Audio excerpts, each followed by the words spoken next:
Emily was a sweet and innocent girl who lived in the small town of Maplewood. She loved playing with her dolls, drawing pictures, and spending time with her parents. One evening, as she was walking home from her friend's house in the neighboring town of Oakville, she noticed a strange man watching her from an alleyway. His face was obscured by the shadows, but she could feel his gaze on her as she passed by.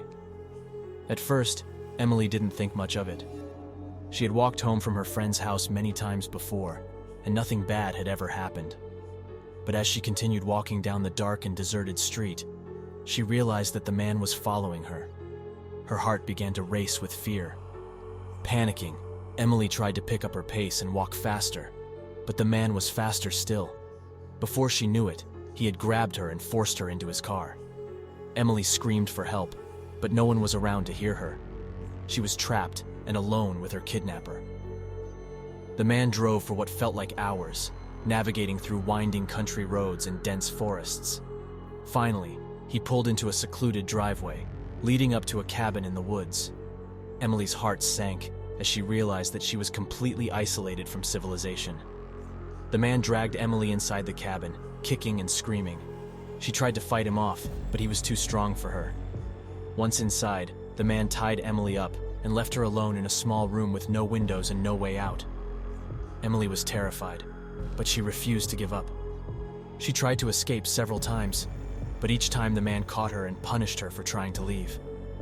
Days turned into weeks, and Emily's captor became more and more sadistic.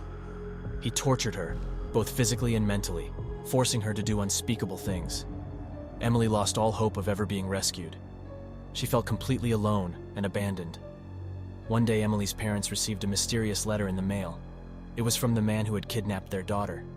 He told them that he had killed Emily and buried her body in the woods. Emily's parents were devastated. They searched the woods for weeks, but they never found her. Years went by, and the man who had kidnapped Emily remained free. But one day, he received a mysterious package in the mail. It contained a note, written in Emily's handwriting. The note read, "I never gave up, and neither will they. You will be caught, and justice will be served." The man was terrified. He knew that Emily's parents would never give up until they found him. He spent the rest of his life living in fear, constantly looking over his shoulder, waiting for the day when justice would finally catch up to him.